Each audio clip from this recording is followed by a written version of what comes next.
magbalagtasan. Chacha, kaganda ng iyong suot. Bagay na bagay sa babaeng ubo ng likod. Hindi naman ako malikot Maging makabayan, matuto ng mga larong Pilipino, mga sayaw na Pilipino, at kilalanin si Andres Bonifacio. Siya ang dakilang leader ng KKK. Wow! KKK! At makijamming kasama si Makisig. Huwag palalampasin ang Sabado, Dahil Saturday is Fulilite! 9:45 a.m. Ang definisyon ng liwanag o light ay ang electromagnetic radiation na nakikita ng mata o perceived by the eye. Ngunit ang tunay na liwanag ngayong Pasko ay hindi yan. Yan ay galing sa puso. Kung magmamahalan lahat ng Pilipino, maliwanag ang Pasko nating lahat. Merry Christmas. Merry, Merry, Merry, Merry Christmas! Ang kulit!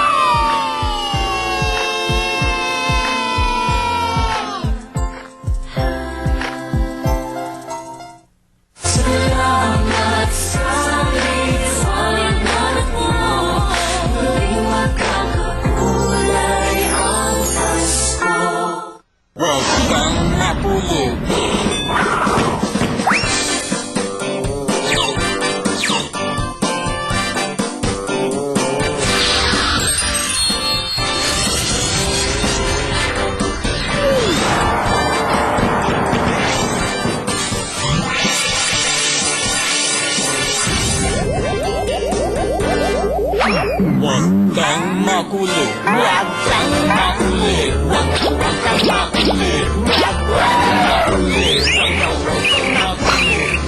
kang makulit.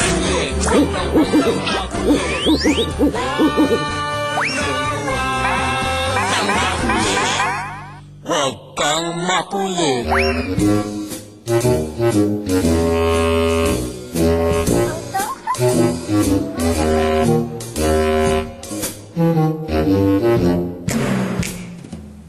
Himala! Parang tahimik yata mga kulilits ngayon ah.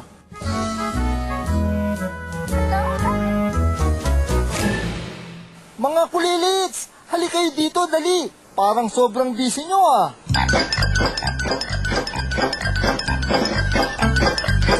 Medyo po! Masarap kasi laruin ng mga gadgets eh. Oo nga, pindot-pindutin lang at nakaupo. Subukan mo. Ah, wala naman akong kamay. Alam nyo mga kulilits, wala namang problema maglaro ng gadgets. Pero sana, nilalaro pa rin natin ang mga larong Pilipino. Anong laro Pilipino? Ito ang nilalaro ng mga batang Pilipino noon. Wow! Katulad ng PSP? Hindi pa usong PSP at computer games noon na nilalaro ng nakaupo. May mga larong Pinoy na maganda sa ating katawan dahil kailangan mo talagang gumalaw, tumakbo at magpawisan. Nye! Parang nakakapagod naman yun eh. Nakakapagod dahil kailangan gumalaw ang buong katawan pero masaya naman at para ka na rin nag-e-exercise. Wow! Anong mga laro ito, Nebo? Buksan nyo si Jack. May mga gamit dyan na ginagamit para sa larong Pinoy.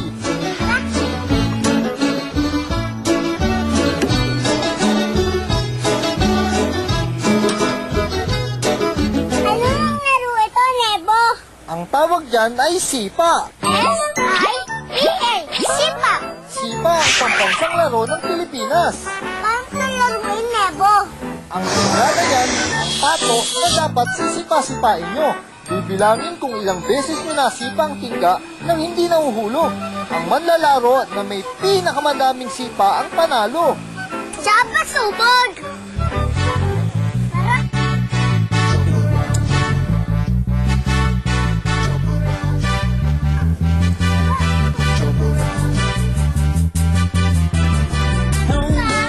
Sa paglalaro ng sipa, natututo ang mga bata na mag-concentrate para masipa ang tingga at hindi mahulog.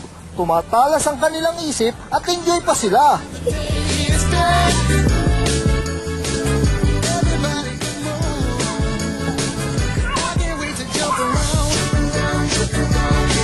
Saya-saya, Nebo. Ano pang mga larong Pinoy, Nebo? Marami pa, Chacha. Merong tumbang preso, patintero, luksong tinik, at marami pang iba. Tama! Hindi na pala kailangan ng PSP at computer. Sa larong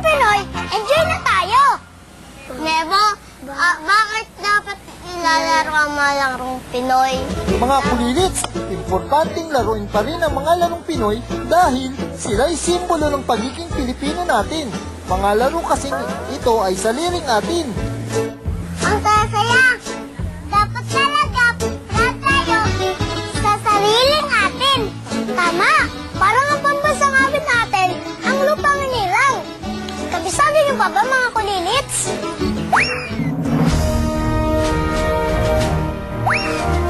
Bayang mag-iling, wala sa silanganan, alag ng puso, sa bibig mo'y buhay. Oh, mga kulilits, kabisado niyo ba ang pambansang awit natin? Ang lupang inirang?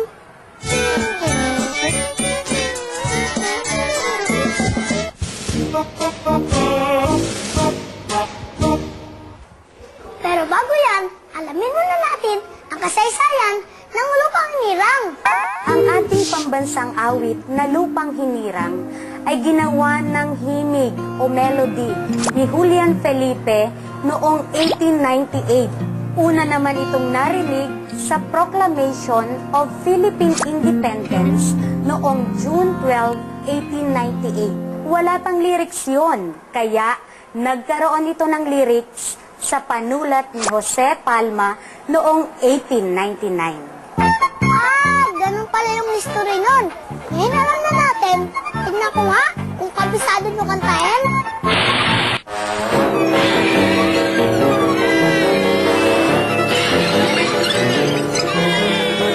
Ano po ang pambasang awit natin? Lupang Hinirang. Tama po. Maaari nyo po bang kantahin? Pwede. Sige nga po. Bayang magiliw, pero sa silanganan, alam ng puso, sa bibig mo'y buhay. Lupang hinirang, duyan ka ng magiting. Sa manlulupig, di ka pasisiin. Sa dagat at bundok, sa simul, sa langit mong bukaw. May dilag ang tula at awit sang paglayang minamahal. Ang kislat ng watawat mo'y tagumpay na nagniningning. Ang bituin at araw niya kailan pa may di magdidilim. Lupa ng araw ng ating pagsinta, buhay ay langit sa piling mo. Ang ligaya na pag may mga api, ang mamatay ng dahil sa'yo. Pero mga kulilits, ang pagkapisali ng lupang hinirang ay hindi sapat para tawagin kang makabayan. Ang pagmamahal sa ating bansa ay nasa isip, sa salita, at nasa gawa.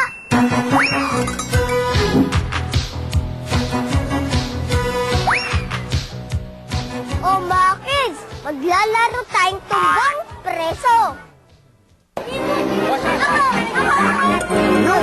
Sige, dali! Okay. Ang tumbang preso ang isa sa pinakamasayang laro at pinakapopular na laro na katutubo sa Pilipinas.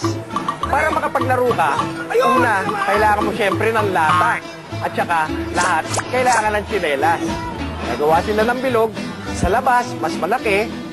Tapos, gagawa ng mas maliit na bilog kung saan nilalagay yung lata.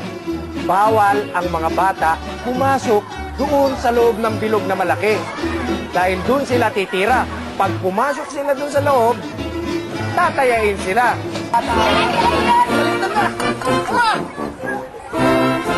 Ang ginagawa ng taya, binabantayan niya yung lata.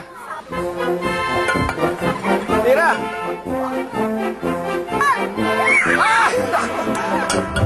Pag nilaro natin yung mga larong katutubo, hindi mo na kailangan ipaliwanag sa bata, pumapaloob sa kanila ang isang pagiging Pinoy.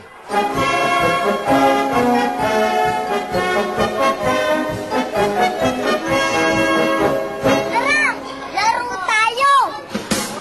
Makinig kayo sa kwento natin ngayong umaga para mas makilala pa natin ang ating bayaning si Andres Bonifacio.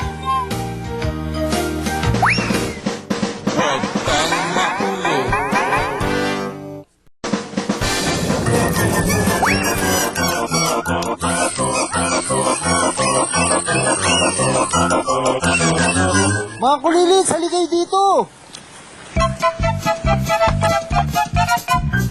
Alam nyo mga kulilits, importante maging makabayan sa paglalaro ng mga larong Pinoy katulad ng luksong tinik na ipagpapatuloy natin ang mga larong na manapan natin sa ating mga ninuno. Mga ninuno natin? Katulad ng lolo ng lolo ko? Katulad ng mga bayani? Oo, Bugoy, ang mga ninuno ay ang mga Pilipinong unang nabuhay sa atin, katulad ng lolo mo, Chacha, at katulad din ng ating mga bayani. Ano ang ibig sabihin ng bayani? Ang mga bayani ay mga Pilipino noong unang panahon na inalay ang sarili nila para sa bayan. Katulad ni Jose Rizal, ang ating pambansang bayani? Tama, si Rizal ang nagmulat sa mga Pilipino sa kalupitan ng mga mananakop na Espanyol noong unang panahon ng Kastila sa pamamagitan ng pagsulat ng mga nobela. Wow! Dahil sa sinulat niya, luwaban ng Pilipino laban sa Kastila!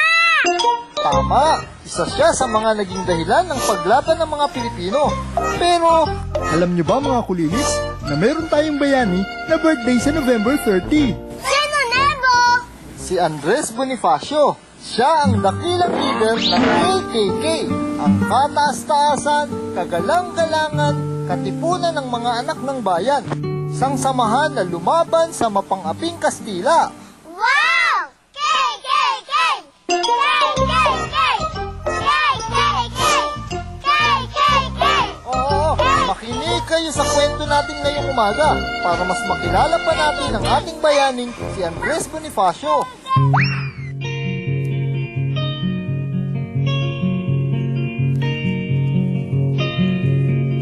Si Andres Bonifacio ay isinilang noong Nobyembre 30, 1863 sa isang maliit na dampa sa Calle Arlegui, Tondo, Maynila. Nang ito ay bininyagan ay kapistahan noon ng San Andres, kaya ang kanyang pangalan ay hinango dito. Matuling lumipas ang panahon, si Andres ay malaki na. Marami ang nahapon na sa kanyang angking talino at galing sa pagpipinta. Siya ay nag-aral sa paaralan ni Don Guillermo Osmeña sa isang distrito sa Tondo. Dala ng kahirapan ay hindi na siya nagpatuloy ng pag-aaral. Sa halip ay nagtinda siya ng pamaypay at yantok. Nang binata na, siya ay naging bodegero sa isang bahay kalakal sa Maynila.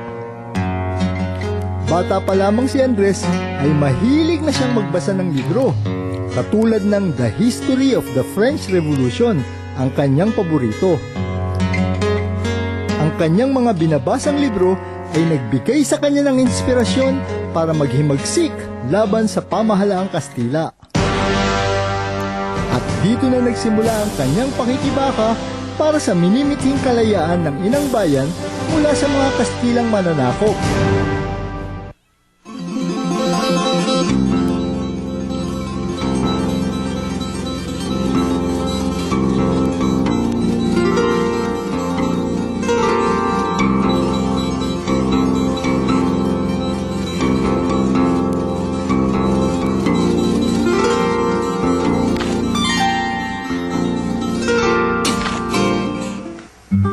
Alin pag-ibig pa ang hihigit kaya?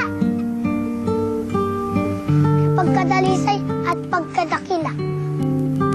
Gaya ng pag-ibig sa tinubuan lupa. Alin pag-ibig pa? Wala na nga? Wala.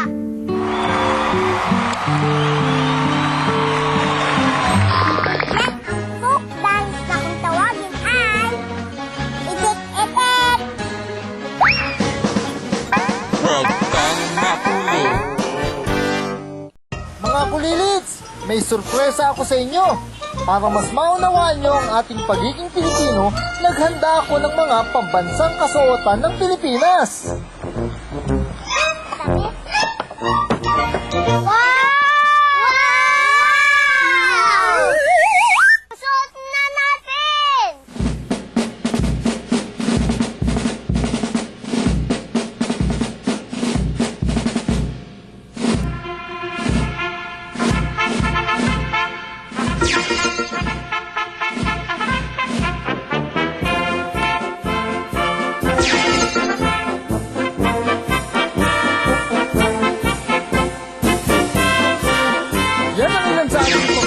kasuotan. Ang ganda sa'yo, Kuya Bugoy. Ang ganda sa'yo, Icy. Thank you.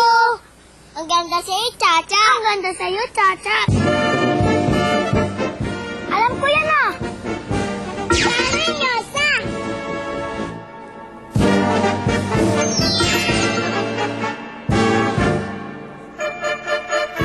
Ang ibig sabihin ng karinyosa ay mapagmahal at malambing. Ang sayaw nito ay maihahalin tulad sa isang babae at lalaking nagliligawan.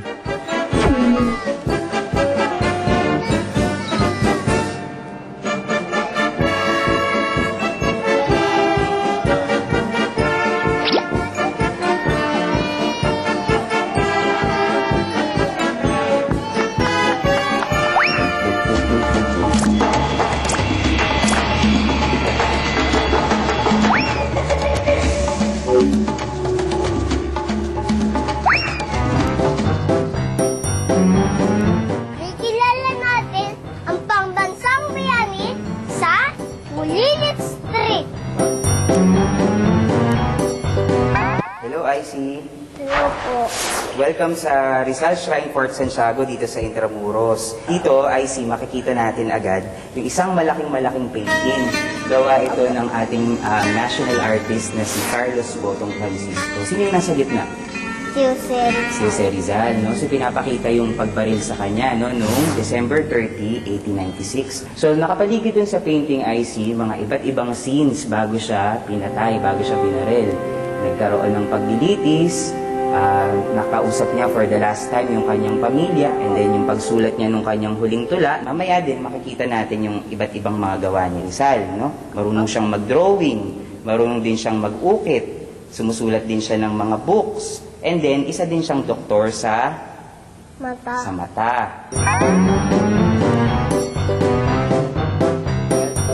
Ano po yun? Yan. Ang title niyang sculptural piece na yan ay si Oyang Dapitana.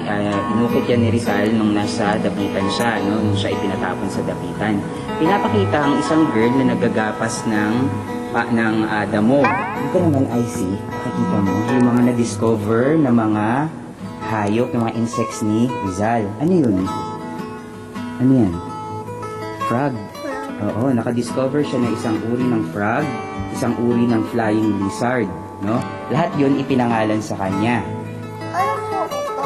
Yan naman, di ba sabi ko sa iyo kanina, nagsulat siya ng mga books, no? Ito yung unang book na kanyang sinulat, isang nobela, isang kwento, ang Noli Me Tangere. No? Dito makikita mo yung mga instruments niya na ginamit sa pag-oopera ng mata. I see, ito naman yung kama ni Dr. Jose Rizal. No, maliit lang siya. Tingnan mo, oh. Ito yung ginamit niya nung siya ay bata pa. Wow, ang ganda! I see, dito nila nililinis yung kanilang tubig na iinumin, no? So, makita mo dito, may isang malaking bato. Diba? Isang buong bato yan. Lalagay nila yung tubig dito. Ngayon yung tubig, kusa na siyang tutulo dito sa ilalim. Tingnan mo to, oh. Kusa na siyang tutulo dyan, papunta dito sa banga. Itong banga na ngayon, ang gagamitin nilang tubig na panginom kasi nalinis na siya ng bato. Bakit po siya kinulong?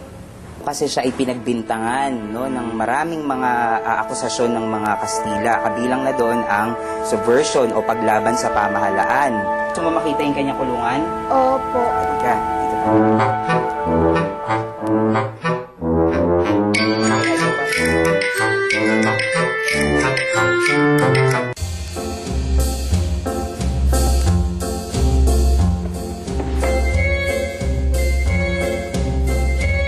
So, ginagamit na niya yung kanyang mami.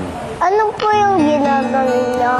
Meron siyang magnifying glass para kitang-kita niya yung mata ng mami niya. Po. Yun. Yan yung kanyang kapirasong buto. The rest ng kanyang buto, inilibing sa ilalim ng kanyang monumento Opo. sa Lunetan. Bakit po dapat makilala ng mga bata si Jose Rizal? Dahil ay si Rizal ay isang magaling na Pilipino, magaling siyang bata, mabait na bata, so dapat maging ehemplo niya siya, no, si Jose Rizal. No, marami siyang nagawa para sa atin. at nagbigay siya ng kanyang buhay para tayo ay maging malaya, no? Paglaki mo ba, gagayahin mo si Rizal? Opo. Very good. Mga kulilits, bumisita din kayo dito para makilala niyo din si Jose Rizal.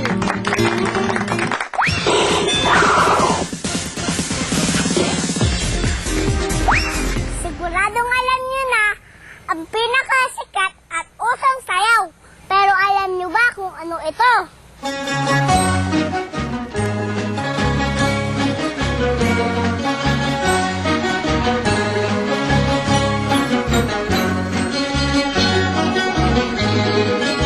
Yan ang folk dance na kung tawagin ay itik-itik.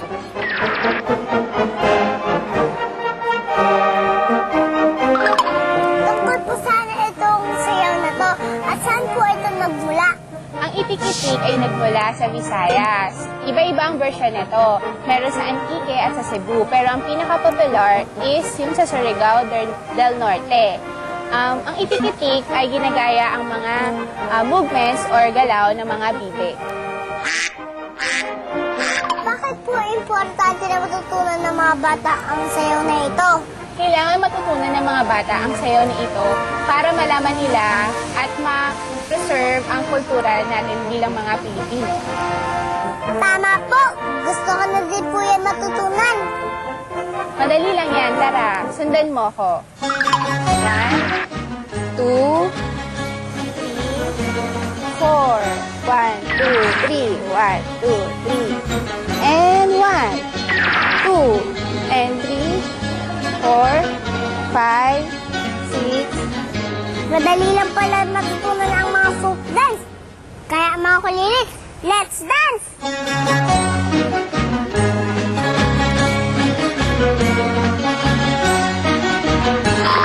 Alam niyo ba kung sino to? Si Apolinar. Andres Bonifacio. Huwag kang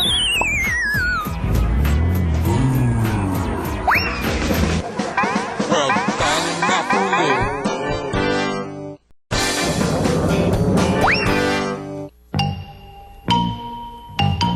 Kay maingay ah.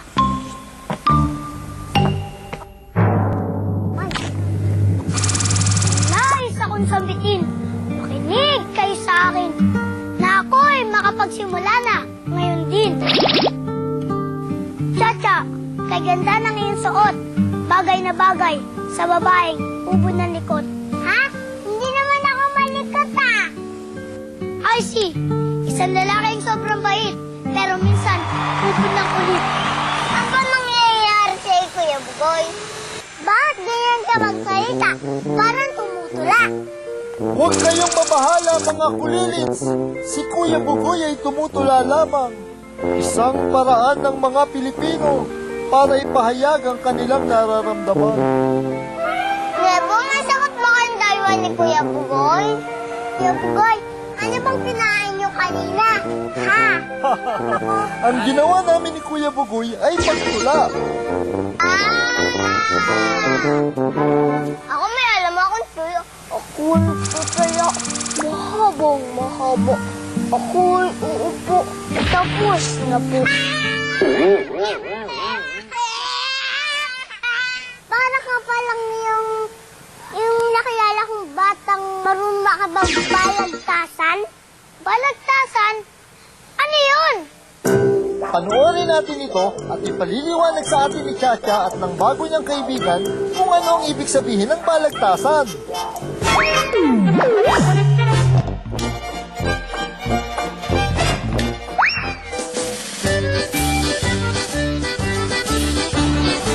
Mga kulilit, paano ba maging makabayan?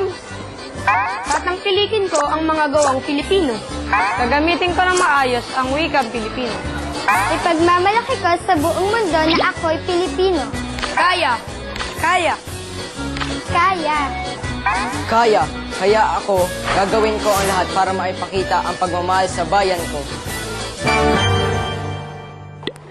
Kuya Michael, paano po? Katulad ng pagbabalagtasan para maipakita ko ang aking pagka-Pilipino. Pwede po ba mag-request ng sample? Oo naman, gaya ng wikang pambansa ay ating pagyamanin, wikang Pilipino ating mahalin. Ang pagkakaisa ay makakamit natin kung tatangkilikin ang sariling atin. Bakit ganyan po kayo magsalita? Parang tumutula. Dahil ang pagbabalagtasan ay isang uri ng pagtatagisan na may paksang pinagtatalunan. Kuya Michael, sino naman po nagturo sa inyo na makipagbalagtasan? Siyempre, ang aking mga magulang at mga guro na nagtuturo sa paaralan. Kapag meron kaming pinamemorize sa kanya, madali siyang makapagsaulo ng kanyang mga binabasa. At isa pa, kapag bumibigkas siya, kung ano yung nararamdaman niya na ilalabas niya. At maging sa pagsasalita. Dahil ang batang ito ay magaling siyang makipagtalastasan sa kanyang mga kamag-aral. Nakilala ko na siya noon na lagi siyang kasalit sa ganyang mga paligsahan gaya ng pakikipagbalagtasan. Unang nakikita ko talagang may kahusayan sa paggawa. Maging sa pagsulat ng mga talata, yung pagko-compose ng mga tula, ng mga kwento. Si Michael Parangan ang nabigyan ko ng pinakamataas na grado sa Pilipino. Pwede niyo po ba ako turuan na makipagbalagtasan? Oo naman, malakas ka sa akin eh.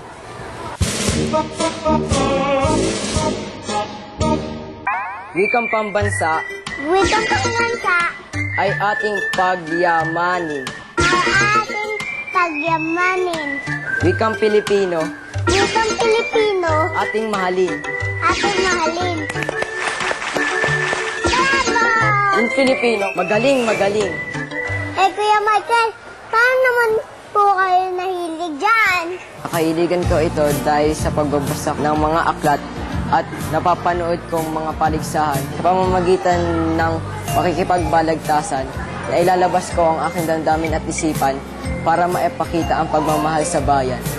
Ikaw, Chacha, paano mo maipapakita ang pagiging makabayan mo? Tutularan kita at ipagmamayaki ko sa'yo na ako ay isang cute na Pilipino. Kaya? Kaya!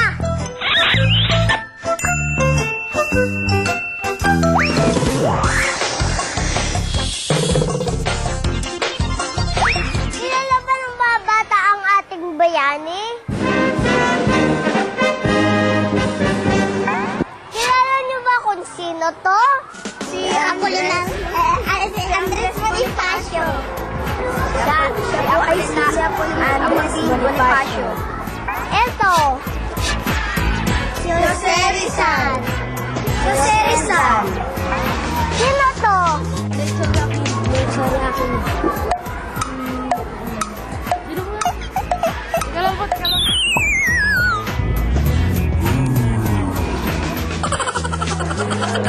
Na may kilala yan, bakit Melchor Aquino? O, eto. Ninoy Aquino. Si Ninoy Aquino. Si Ninoy Aquino. Eto. Emilio Aguinaldo. Ayan, si Emilio Aguinaldo. Eto. Apolinario Mabini. Yan, si Apolinario Mabini. Huwag natin silang kakalimutan, ha? Swerte tayo. Hindi lang siya. Pati mga kapatid niya. Andito. Tara, puntahan natin. Oh, Bugoy! Nandito ka pala! Buti nakapunta ka! Tara, buka muna dito! Siyempre, ikaw pa. Huwag kang makulit.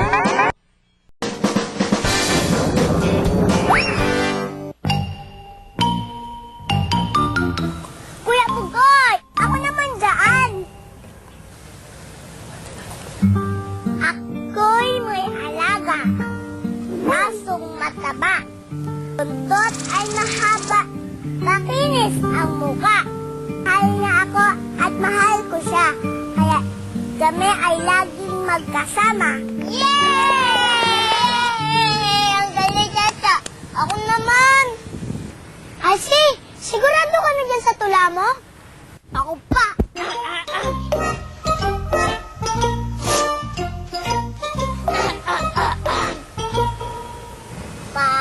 Paapod, balikat ulo. Paapod, balikat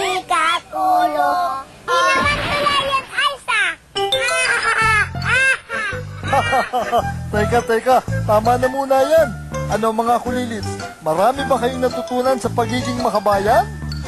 Dapat natin malaman ang mga pambansang kasuotan at ang mga larong Pinoy. Dapat mahalin natin ang ating bayan sa isip, sa salita at sa gawa. Tama! At ang sabi nga rin ng pambansang bayani natin na si Jose Rizal, ang hindi marunong magmahal sa sariling wika ay higit pa sa hayop at malansang isda. At ipagmalaki natin na tayo ay Pilipino, katulad ng pamilyang Superingo. Alam niyo ba ang mga pangalan ng kapatid ni Paring Makisig ay mga salitang Tagalog?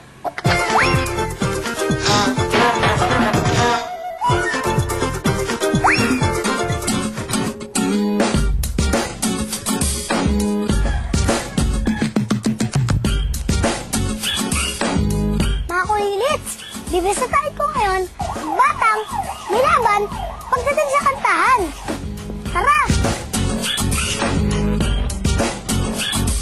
Naku, saan na ba yun? Block 14.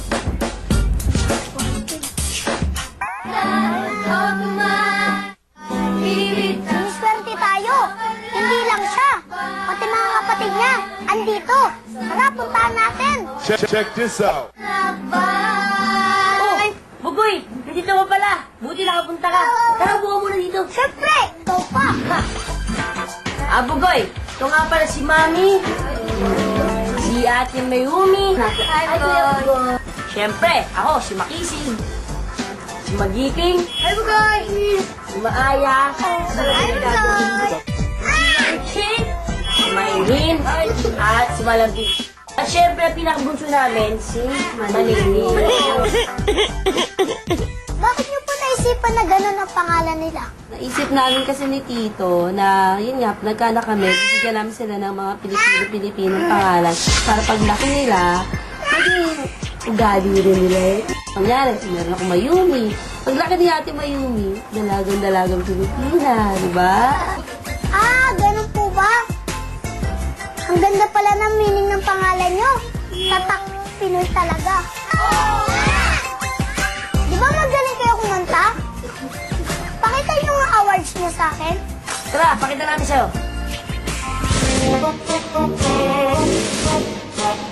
Ito yung pinakauna kong naging award dun sa school namin.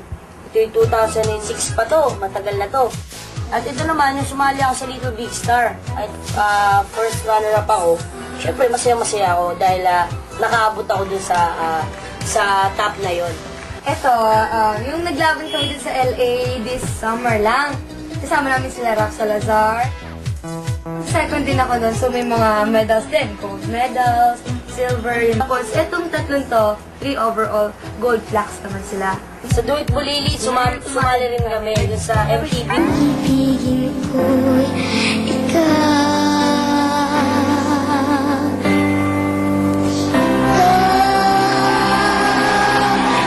Ang tanglaw sa'kin. Kahanga-hanga talaga ang talentong Pinoy, no? Lalo na pagdating sa kantahan.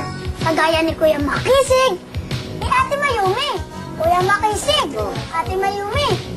Sa anong paraan nyo na ipapakita ang pagiging Pilipino nyo?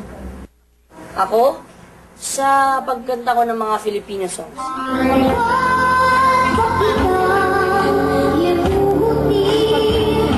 Kasi doon ko na ipapakita ang pagiging Pilipino ko. Napakita ko yung pagiging Pilipino ko sa pagtangkilik sa mga pelikulang Pilipino. Oo nga!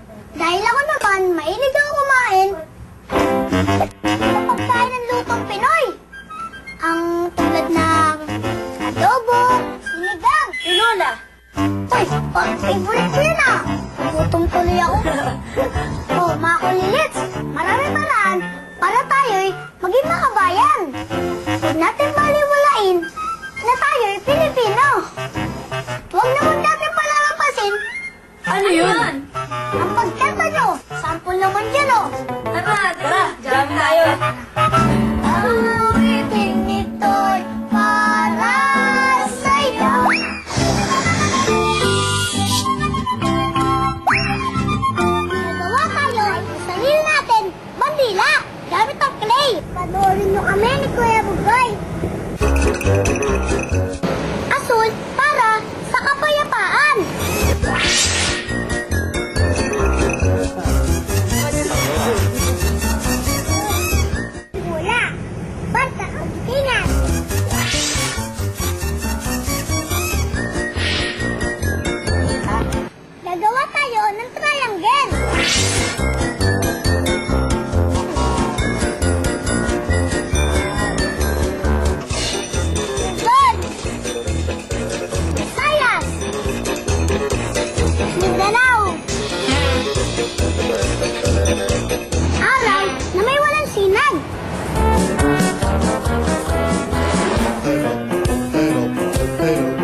pumunta sa amin? Mag-email kayo, may ipadala nyo sa amin. Hanggang sa ulitin, mga kulinits. Magkita-kita tayo tuwing Sabado, 9:45 ng umaga. Dahil kami na ang bago niyong kabarkada tuwing Saturday. Laging tandaan ang mga batang matalino, cute, at mabait. Ang mga batang kulilit! Yay! Mababalik next week! Salamat!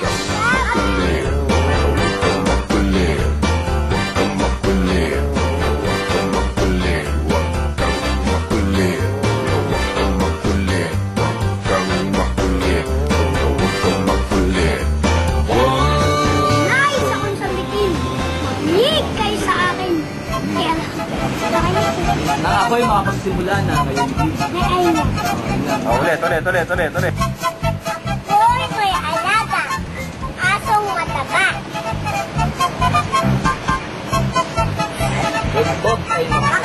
Okay, one more. Ready? Haba. Okay. 2 and action. Ako may alam akong tula. Ako'y tutula. Sobong mahaba. Ako'y uupo. Tapos na po.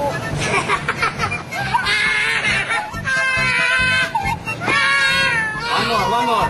Ready? Quiet. One more. At balikan ulo.